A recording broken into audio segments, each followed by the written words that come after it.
Me dijeron viejo decrépito, en la puerta misma de mi propio terreno, con los papeles en la mano y el sol de mediodía pegándome en la nuca, como si también él quisiera empujarme fuera de aquí. Y por un segundo me ardió la cara no de vergüenza, sino de rabia contenida, la de quien ha pasado toda la vida agachando el lomo y ahora le quieren borrar el nombre de la tierra con un sello torcido. Escucha esta historia hasta el final y dime qué harías tú en mi lugar, porque no vengo a pedir lástima, sino a contar la verdad como la aprendí a golpes. Y cuéntame también desde qué ciudad me estás escuchando, que uno se siente menos solo cuando sabe por dónde le camina la voz. Yo nací entre maizales, con olor a leña húmeda y café de olla, y aprendí temprano que el pan se gana con las manos, no con la lengua.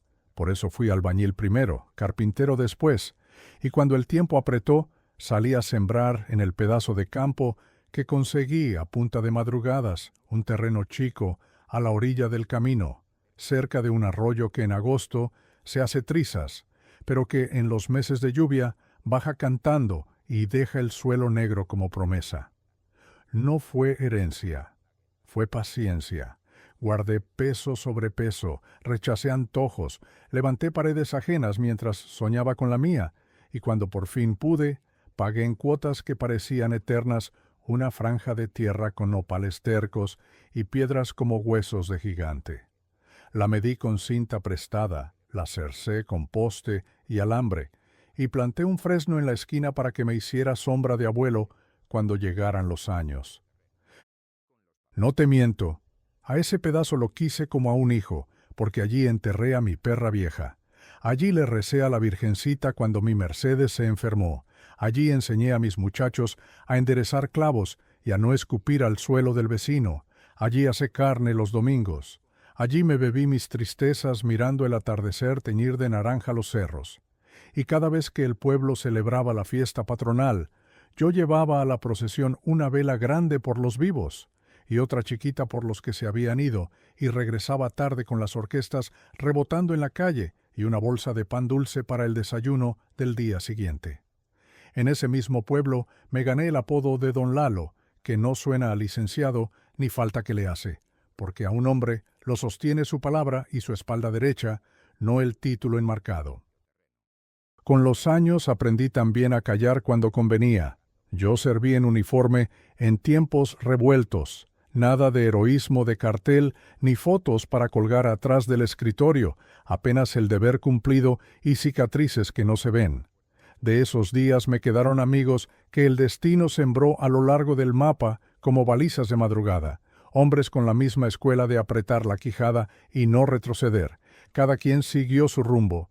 Uno se metió a leyes, otro se hizo periodista, aquel se quedó en filas, y yo me volví al barro y a la madera, a la casa y al terreno, al abrazo de los nietos que llegaron tarde, pero a tiempo para enseñarme que la risa cura lo que la medicina no alcanza. De ellos no hablaba yo en el pueblo, no por secreto sino por pudor, porque uno no anda diciendo a quién puede llamar cuando truena el primer relámpago. El lunes de la desgracia amaneció con olor a lluvia vieja y papeleo, de esos días que traen zumbido de moscas y trámite. Me habían citado en la oficina del catastro municipal para revisión de linderos. Así decía el papelillo con sello azul. Y yo, que conozco los humores del ayuntamiento como quien conoce el capricho de un burro, me presenté con los recibos de agua, los planos firmados hace muchas décadas, las cuotas de predial al día, el croquis que yo mismo dibujé con regla y paciencia, todo en una carpeta de plástico que ya se había vuelto parte de mi brazo. A la entrada me topé con jóvenes que no levantaban la vista del celular, un ventilador que hacía más ruido que viento, y una virgen chiquita en una repisa, con su mantelito de encaje amarillo por el polvo. Pedí la palabra como se pide turno en la panadería, sin codazos y con respeto. Y así me planté frente a un escritorio donde me esperaba un muchacho de camisa entallada, fragancia fuerte y sonrisa sin raíz.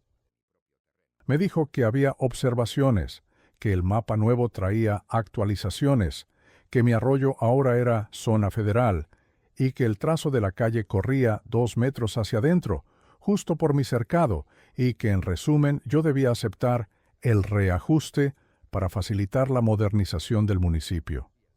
Me habló de progreso con palabras planchadas, como si la modernidad fuera un tren que solo admite pasajeros delgados de conciencia.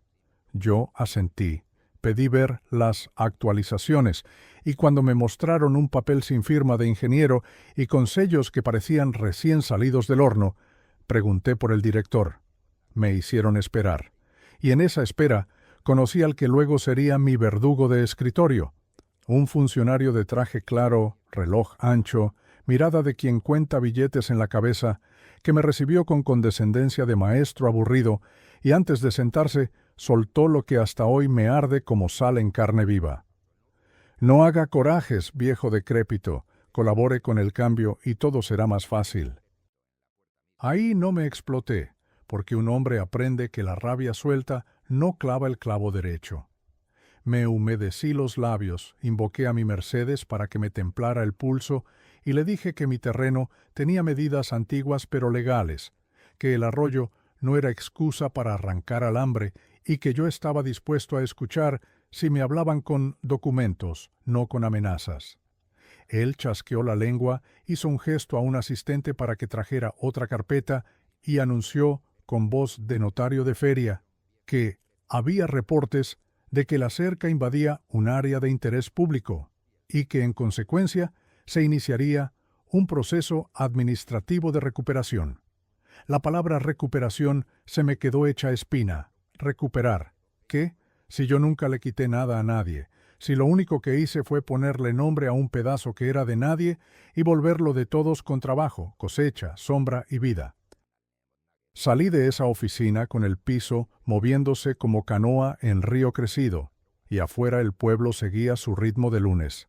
Los tamales humeando en la esquina, el voceador cantando la nota roja, los niños con mochila gigante como si cargaran el mundo.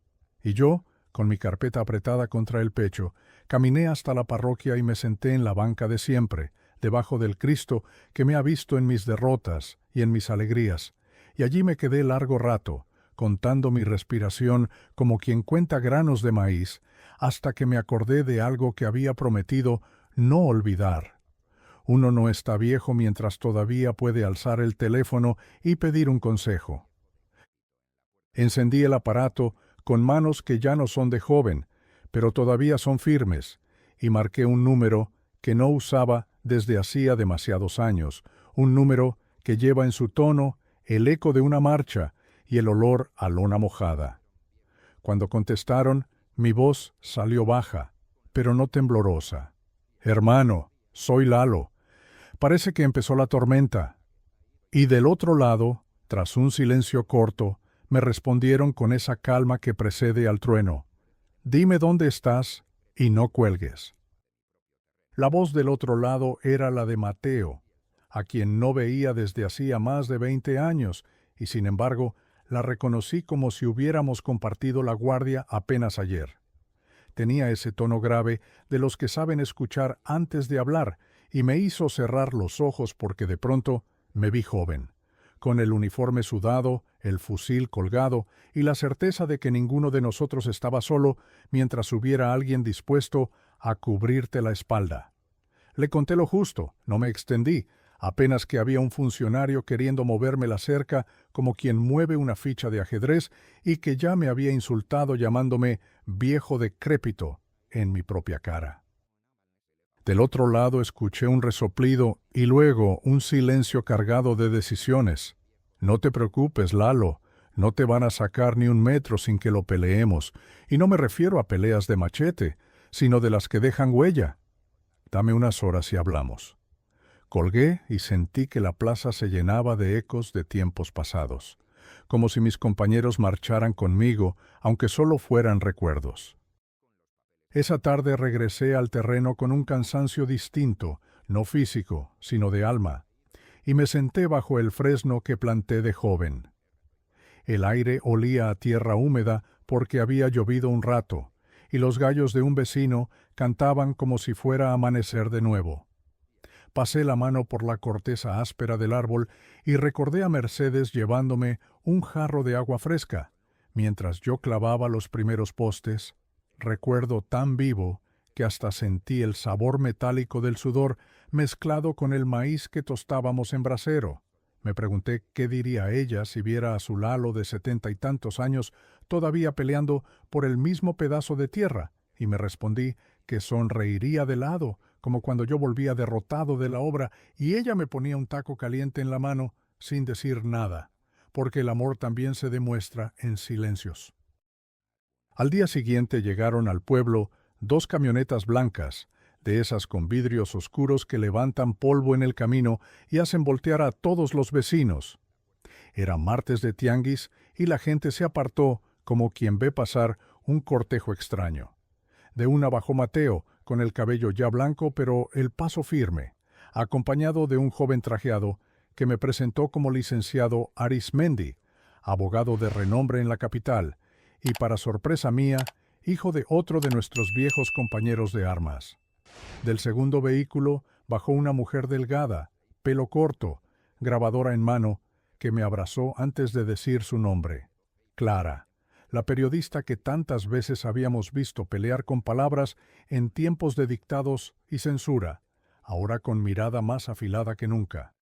No alcancé a reaccionar cuando ya estaban todos sentados bajo mi fresno, desplegando carpetas, encendiendo grabadoras, revisando títulos amarillentos, mientras los vecinos miraban desde las bardas con curiosidad creciente. Mateo me preguntó si tenía los papeles originales, y yo los saqué de la caja de lata donde los guardo desde que Mercedes y yo terminamos de pagar el terreno. Arismendi los tomó con cuidado, los leyó y luego me miró serio. Don Eduardo, aquí no hay duda. Este terreno es suyo de punta a punta. No pueden quitarle nada sin cometer delito. Clara anotaba cada palabra, levantando de vez en cuando la vista para observar la cerca, el arroyo, las casas cercanas. Esto es un abuso clásico de municipio chico con funcionarios ambiciosos, y vamos a exhibirlo, dijo con voz clara que resonó hasta la calle. Yo no sabía si sentir alivio o miedo, porque el que camina mucho entre pasillos de oficinas sabe que un burócrata herido suele ser más venenoso que un alacrán. Esa noche no pude dormir. Me quedé en la cama mirando el techo que yo mismo coloqué con tejas hace más de 40 años, pensando en lo que se venía. ¿Y si el funcionario tenía más poder del que imaginábamos? ¿Y si mis compañeros, por ayudarme, se metían en una tormenta de la que después no pudieran salir? El croar de las ranas en el arroyo me acompañó hasta la madrugada, cuando por fin me levanté y encendí el fogón para calentar un café de olla. Mientras el agua hervía y el olor a canela llenaba la cocina, me juré que no iba a dejar que me empujaran como a un perro callejero. Si tenía que resistir, resistiría. Me bebí el café de un trago, sentí el ardor bajar por la garganta y entendí que la pelea apenas estaba empezando. Al amanecer del miércoles, mientras los gallos aún afinaban sus gargantas, escuché pasos firmes en el empedrado. Era Clara con una cámara colgada al cuello, y detrás venían Mateo y el licenciado. «Hoy vamos al municipio», dijo ella sin rodeos. «Y no vamos a ir solos. Ya invité a varios vecinos que quieren acompañar».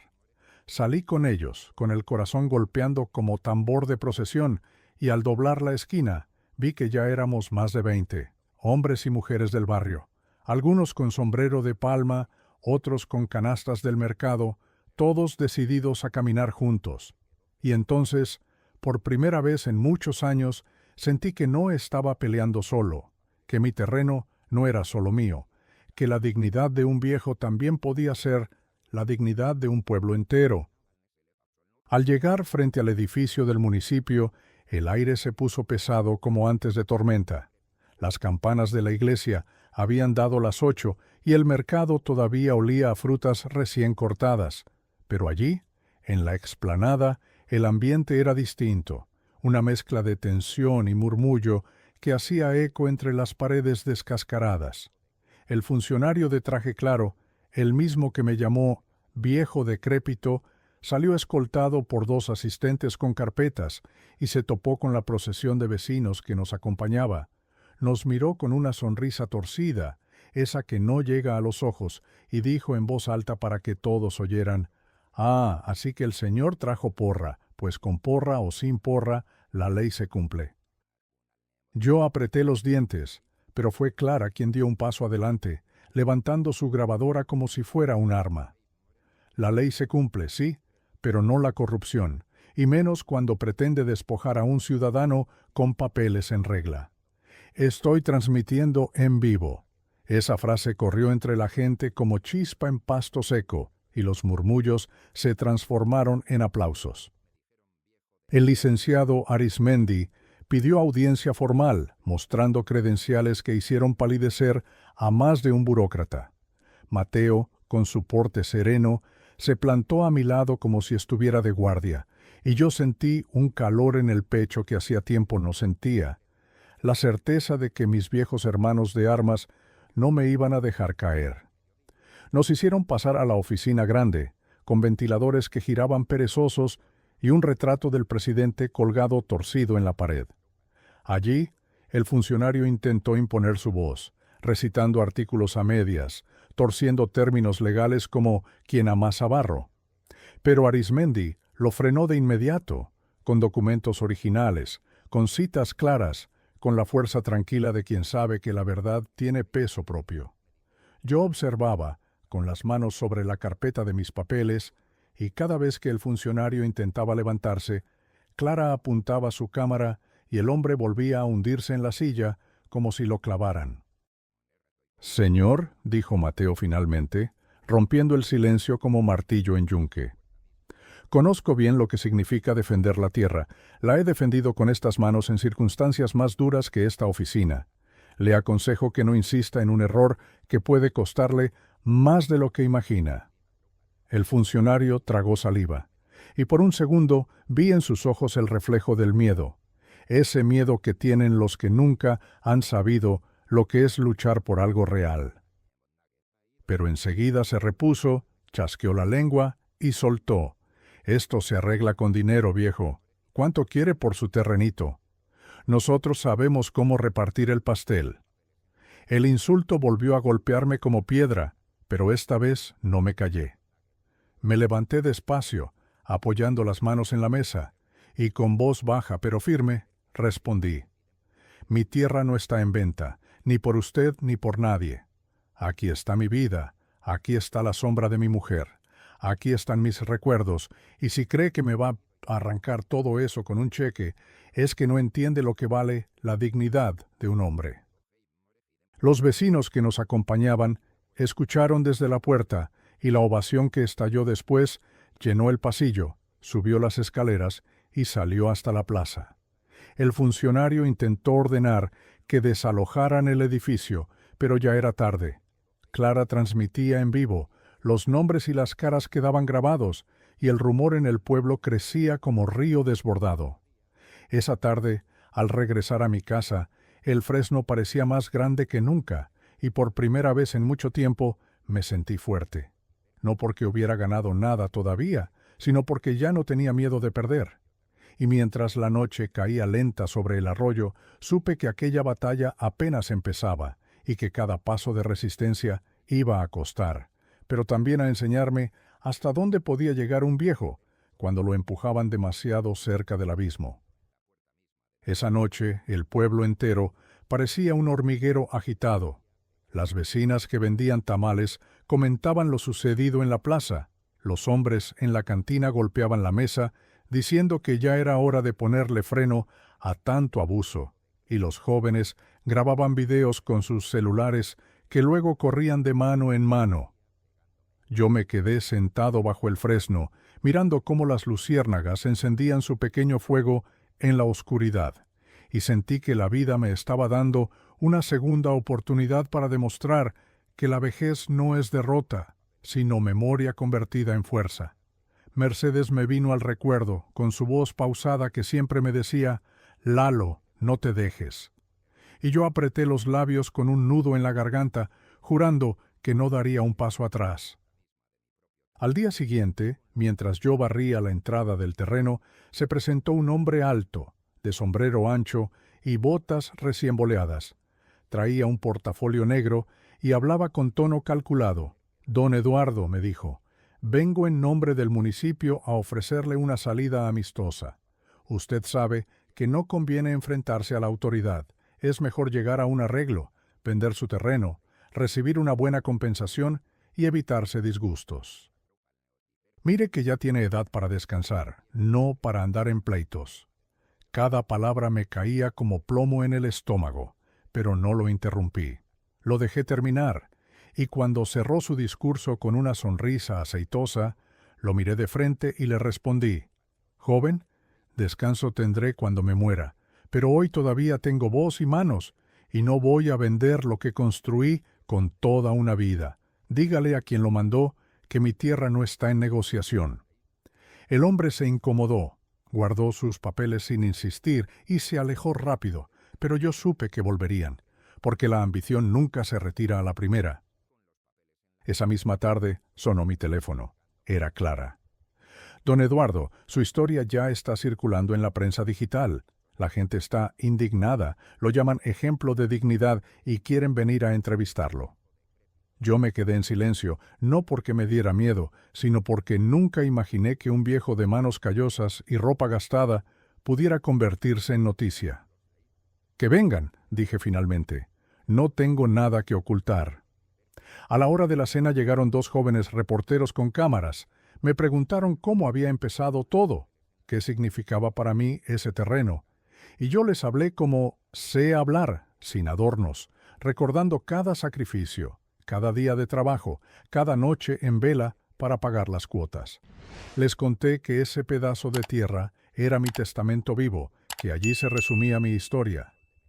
Me escucharon atentos, grabaron todo y se fueron agradecidos, prometiendo publicar la nota al día siguiente. Pero no todo fueron aplausos. Esa misma noche, cuando la calle estaba vacía y el silencio del arroyo era lo único que se escuchaba, apareció pintado en la barda de mi terreno un letrero con aerosol rojo: «Viejo necio, no sabes con quién te metes». Lo vi al amanecer, todavía húmedo, y sentí un escalofrío que me recorrió la espalda. No me sorprendió. Los cobardes siempre atacan de noche, cuando creen que nadie los ve. Me acerqué, pasé la mano sobre la pintura fresca y respiré hondo. No lo borré. Decidí dejarlo ahí, como prueba de que la pelea era real y no un capricho, porque en ese insulto estaba escrita la confirmación de que yo estaba molestando a alguien poderoso, y lejos de debilitarme, eso me dio más fuerzas. Por la tarde vinieron Mateo y Arismendi a verme. Revisaron la pintada, escucharon lo ocurrido y me dijeron que no estaba solo. «Vamos a elevar esto más arriba», aseguró el abogado. «No se trata solo de su terreno, don Eduardo. Se trata de frenar un patrón de corrupción que lleva años». Mateo me puso la mano en el hombro, como cuando compartíamos trincheras. «Aguanta, hermano, que aquí apenas empieza la resistencia. Ellos creen que eres un viejo cansado, pero pronto descubrirán que todavía sabes pelear». Yo asentí en silencio, y mientras el sol se escondía detrás de los cerros, comprendí que lo que estaba en juego ya no era solo mi pedazo de tierra, sino la dignidad de todos los que alguna vez fueron tratados como estorbo por levantar la voz. El viernes amaneció con el repique de las campanas llamando a misa y el murmullo del mercado levantándose como un coro de voces conocidas. Yo estaba sentado en la banca de siempre, con mi carpeta de papeles apoyada en las rodillas, cuando Clara llegó con el periódico en la mano. «Don Eduardo, ya salió la nota», me dijo, y me mostró la portada, mi cara arrugada, mi sombrero viejo y el título grande. «Veterano defiende su tierra contra corrupción municipal». Sentí que las piernas me temblaban, no de miedo, sino de un orgullo extraño, como si alguien hubiera puesto en letras lo que yo llevaba años guardando en el pecho. Los vecinos que entraban a misa se detuvieron a mirarme distinto, con respeto, y uno de ellos me estrechó la mano. «Ánimo, don Lalo, estamos con usted». Esa tarde, sin embargo, el ambiente se volvió turbio.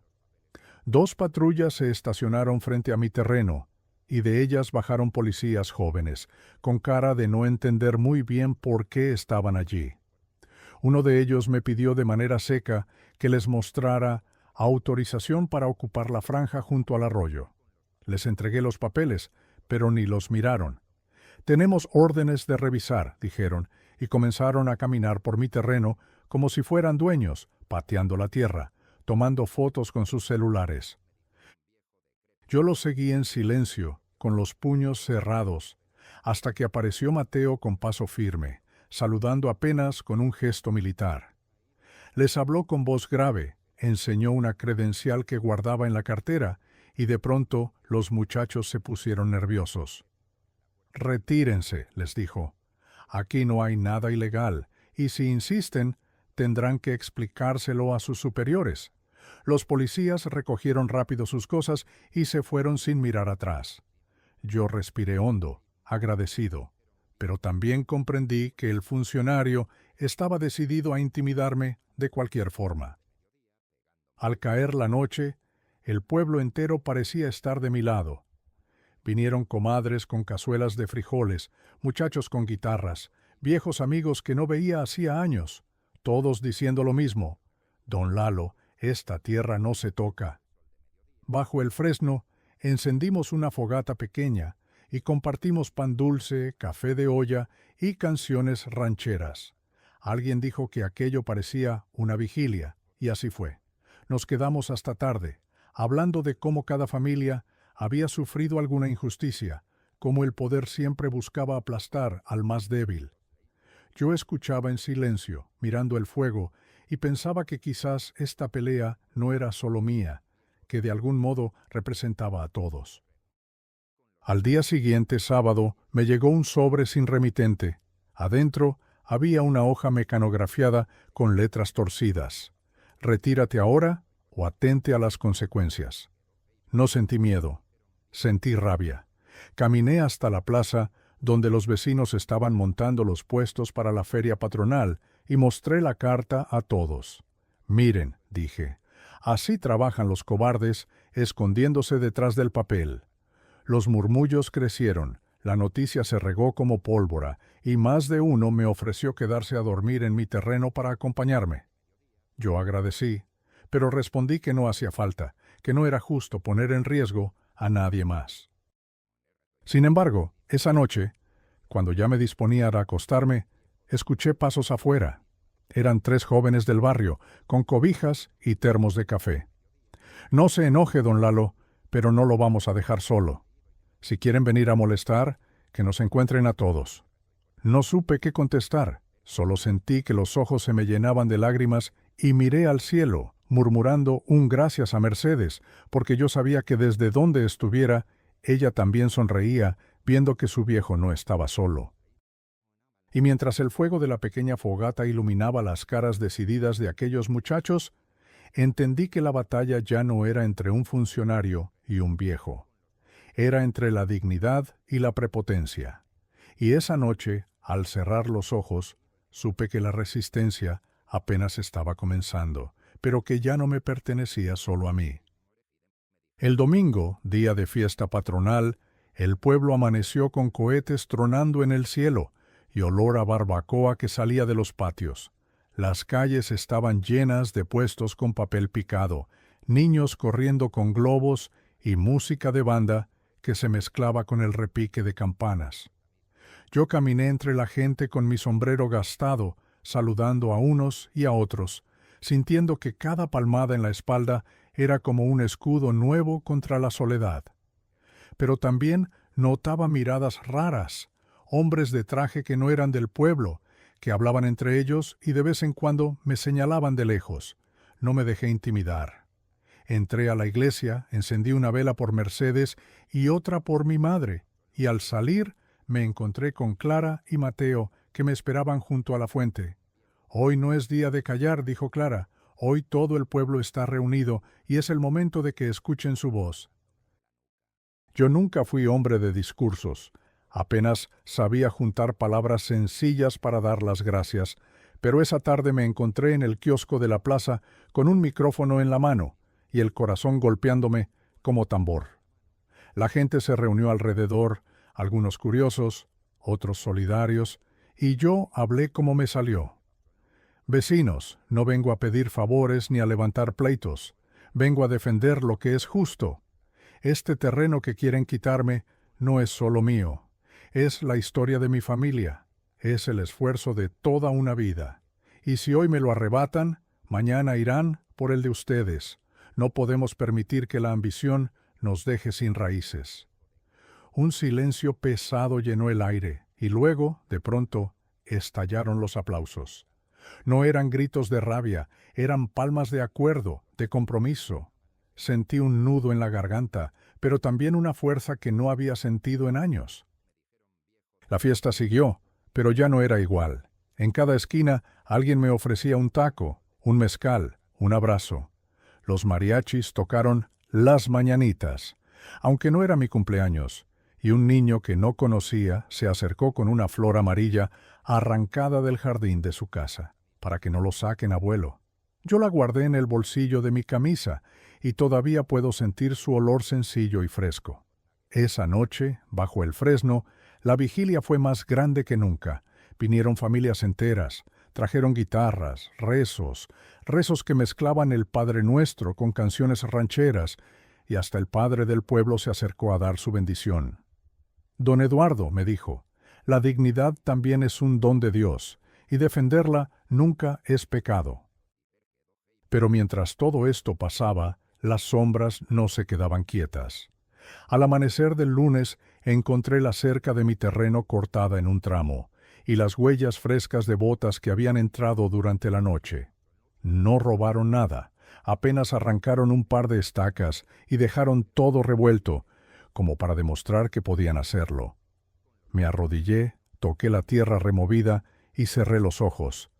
No sentí miedo, sentí rabia vieja, la misma que me acompañó en los días de uniforme cuando defendíamos lo que parecía indefendible. Me levanté, llamé a Mateo y le dije, «Hermano, esto ya pasó de advertencia, ahora quieren quebrar mi voluntad». Y él, con la voz tranquila que siempre tuvo, me respondió, «Entonces se equivocaron de hombre». Esa misma tarde, Arismendi llegó con documentos nuevos, denuncias formales, firmas de vecinos, pruebas de las amenazas. Clara había enviado sus reportajes a medios nacionales y pronto me dijeron que periodistas de la capital querían venir. Yo miraba todo eso crecer como un río desbordado y en mi interior sentía la mezcla de miedo y esperanza, como cuando uno ve que se avecina tormenta, pero también sabe que sin agua no crece el maíz. Esa noche me acosté tarde, escuchando a los grillos, y pensé que quizás Dios me estaba probando una vez más. No para que sufriera, sino para que entendiera que hasta los viejos tenemos derecho a levantar la frente y decir hasta aquí. El martes amaneció con un aire extraño, pesado, como si el cielo mismo se hubiera enterado de que algo estaba por ocurrir. Apenas me estaba tomando mi café de olla cuando escuché el motor de una camioneta estacionarse frente a mi terreno. Salí con el sombrero bien puesto y me encontré con el funcionario de traje claro, ese mismo que me llamó viejo decrépito. Venía acompañado de dos hombres robustos, con brazos como troncos y mirada de piedra. Se bajó despacio, sonriendo con esa altanería que tanto me hervía la sangre, y me dijo en tono burlón, «¿Qué pasó, don Eduardo? ¿Ya recapacitó? Aún está a tiempo de evitarse problemas. Firme aquí y le dejamos una buena suma. Si no, no respondo por lo que pase». Sentí que la rabia me subía por la garganta, pero no me moví. Solo levanté la vista y respondí despacio. «Usted no entiende nada. A mí me puede llamar como quiera, pero esta tierra no se vende, y menos a gente como usted. Aquí me van a enterrar. Y si cree que con amenazas va a lograr algo, está muy equivocado». Los hombres que lo acompañaban dieron un paso hacia mí, pero en ese instante se escuchó el ruido de varias motos acercándose por la calle polvorienta. Eran jóvenes del barrio, los mismos que habían hecho guardia conmigo las noches anteriores. Se pararon frente a la reja, cruzando los brazos, y uno de ellos gritó: «Si quiere pleito, señor, aquí estamos todos». El funcionario se puso tenso, chasqueó la lengua y se subió de nuevo a la camioneta, dejando un remolino de polvo a su paso. Yo me quedé inmóvil unos segundos, mirando cómo se alejaban, y sentí una mezcla de orgullo y preocupación. Orgullo porque ya no estaba solo, preocupación porque comprendí que la pelea se estaba volviendo peligrosa. Esa tarde vinieron Clara y Mateo a revisar lo ocurrido. Clara tomó fotos de las huellas en la tierra, grabó testimonios de los muchachos y Mateo, con su calma de soldado viejo, me dijo: «Lalo, cuando un enemigo empieza a mostrarse desesperado es porque sabe que va perdiendo. Resiste un poco más, hermano». Esa noche, mientras en el pueblo la vida seguía con normalidad, los niños jugando a la pelota en la calle, las mujeres platicando en las puertas, el taquero asando carne que perfumaba el aire, yo me senté bajo el fresno y abrí mi caja de lata. Saqué no solo los papeles del terreno, sino también un sobre que guardaba desde hacía años, con cartas amarillentas y fotografías de mi tiempo en uniforme, junto a mis compañeros de armas. Pasé los dedos por esos rostros jóvenes, por las firmas de juramento que habíamos hecho en servilletas y cuadernos. Nunca dejaremos a un hermano solo. Me ardieron los ojos, porque comprendí que esa promesa no se había roto. A medianoche, cuando ya todos dormían, mi teléfono sonó. Era un número desconocido, pero contesté. «Don Eduardo», dijo una voz que no escuchaba desde hacía décadas, «soy el general Rivas». «Mateo me contó lo que está pasando. Usted no sabe la fuerza que tiene detrás. Aguante, que esta historia no va a terminar como ellos quieren». Me quedé sin palabras. Apenas alcancé a decir: «General, pensé que ya nadie se acordaba de mí». Y él respondió: «Hermano, los viejos soldados nunca olvidamos. Prepárese, porque mañana va a empezar la verdadera batalla». Colgué el teléfono con la mano temblorosa, no de miedo, sino de emoción. Miré al fresno iluminado por la luna y sentí que Mercedes, desde donde estuviera, también estaba escuchando. Y en ese silencio profundo de la madrugada entendí que mi lucha ya no era solo por un terreno, era por demostrar que un viejo con dignidad todavía podía encender una llama capaz de alumbrar a todo un pueblo. El miércoles amaneció con un murmullo distinto en el aire, como si las campanas de la iglesia repicaran más fuerte que de costumbre y el viento trajera noticias desde lejos. A media mañana llegaron 3 vehículos al pueblo, no camionetas sospechosas como las del funcionario, sino autos sobrios, con placas oficiales. De uno bajó el general Rivas, erguido a pesar de sus años, con uniforme impecable y mirada que imponía respeto. De otro descendió una mujer de traje oscuro y carpeta en mano, que se presentó como fiscal de distrito enviada desde la capital. Y del tercero salió un hombre delgado con gafas, periodista reconocido en todo el país, que Clara había contactado la semana anterior. El pueblo se agolpó en la plaza como si fuera día de feria, y los murmullos crecieron. Todos sabían que algo grande estaba por pasar. Me llevaron al kiosco, el mismo donde días atrás yo había tomado el micrófono con voz temblorosa. Esta vez no estaba solo. A mi lado estaban Mateo, Arismendi, Clara, el general y esa fiscal que miraba todo con atención de halcón. La gente aplaudía, gritaba mi nombre, levantaba pancartas improvisadas con frases como «La tierra de don Lalo no se toca». Yo miraba todo incrédulo, con un nudo en la garganta, recordando al hombre que apenas unas semanas antes barría en silencio su patio creyendo que su vejez sería de olvido. El funcionario llegó poco después, escoltado, como si fuera autoridad máxima, con el mismo traje claro y su sonrisa de reptil. Pero esta vez no entró triunfante. La multitud lo recibió con silbidos y reclamos, y cuando intentó hablar, su voz se perdió entre gritos de «¡Corrupto!».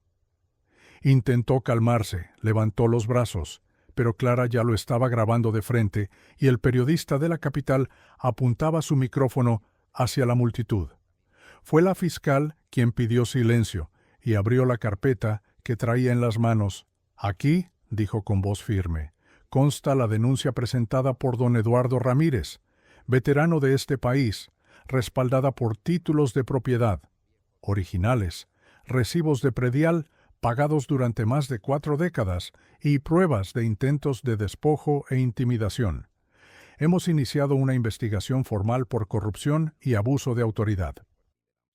El funcionario palideció, buscó asiento, sudaba a pesar de la sombra del kiosco.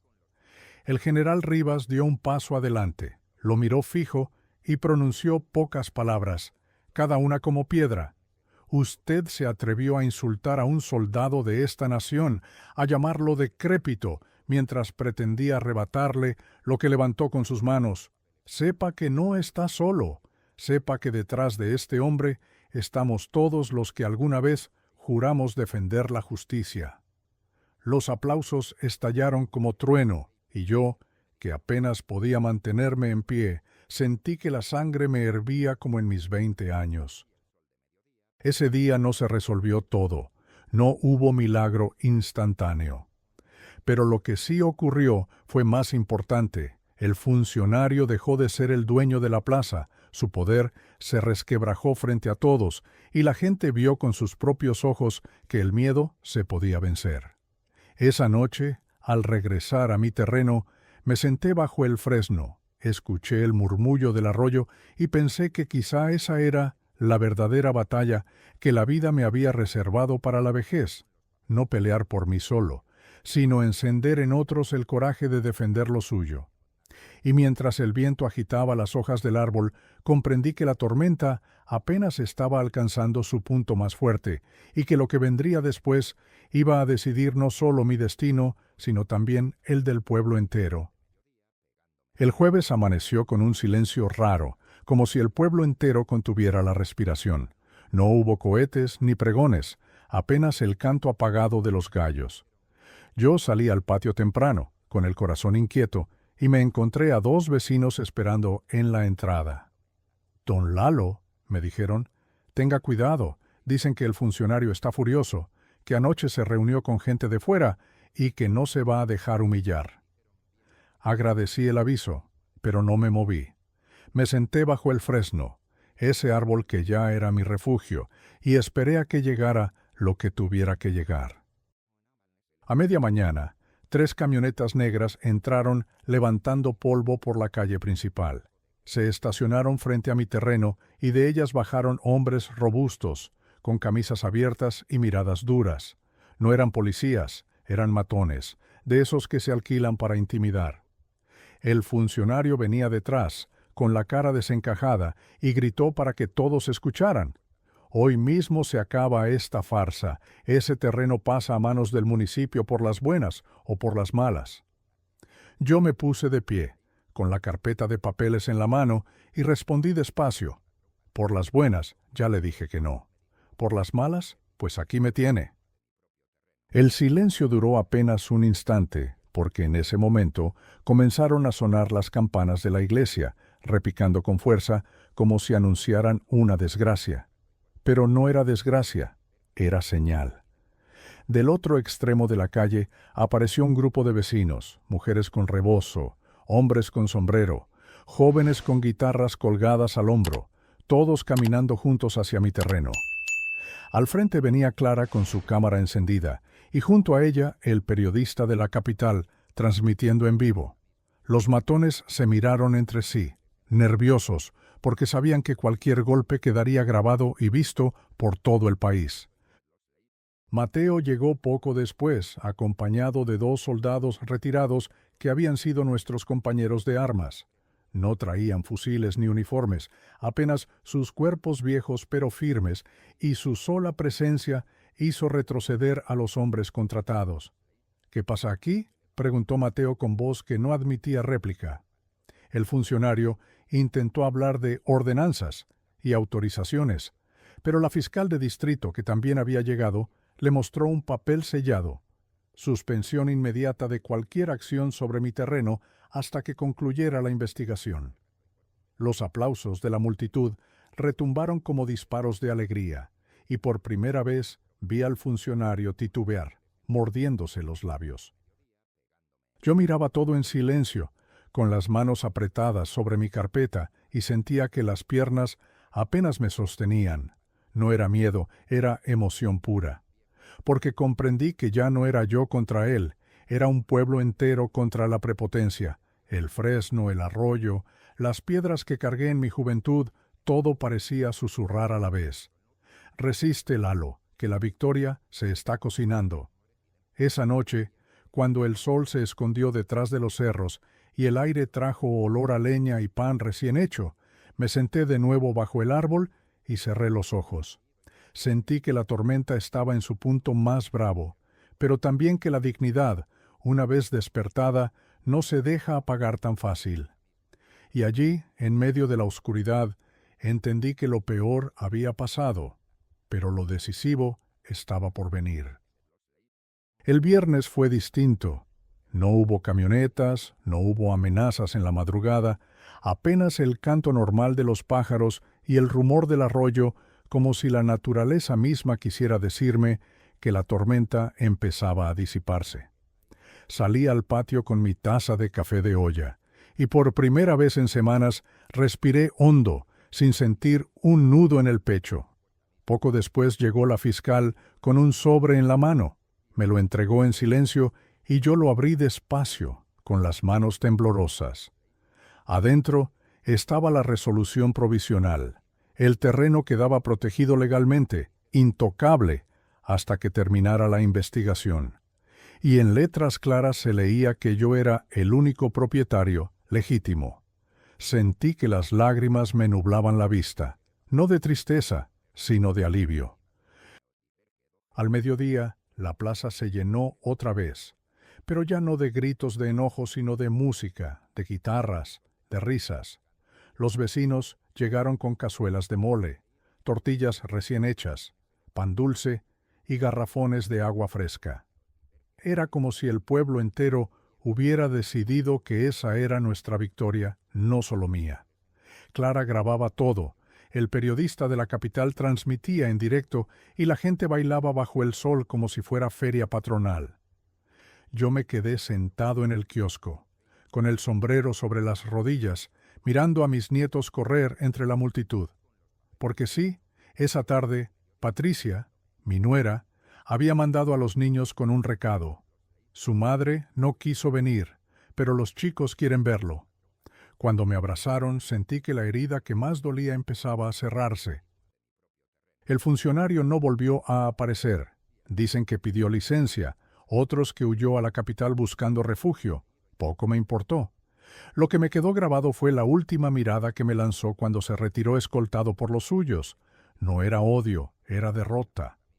Y en ese gesto entendí que mi resistencia había tenido sentido, que un viejo con manos temblorosas todavía podía poner de rodillas a la soberbia, no con violencia, sino con dignidad. Esa noche, bajo el fresno que había visto nacer toda esta historia, encendimos una fogata. Mateo me puso una mano en el hombro y me dijo: «Hermano, cumplimos la promesa, nunca dejamos solo a un compañero». El general Rivas levantó un vaso de mezcal y brindó: «Por la tierra, por la memoria y por la dignidad que no envejece». Yo cerré los ojos un instante, recordando a Mercedes, y sentí que ella también sonreía en algún rincón del cielo. Hoy, mientras te cuento esto, ya no siento rencor, siento paz, porque aprendí que la edad no te convierte en inútil, te convierte en testigo de lo que vale la pena defender. Y entendí que un terreno no es solo tierra, es historia, es raíz, es herencia de valores. Ahora me levanto cada mañana a escuchar el canto del arroyo y a cuidar el fresno que ya da sombra a mis nietos, y cada vez que lo miro, me digo a mí mismo que valió la pena resistir. Y entonces me pregunto, mirando el horizonte que tiñe de naranja los cerros, ¿qué es lo que de verdad hereda un hombre a su familia, las tierras que deja o la dignidad con la que defendió lo suyo?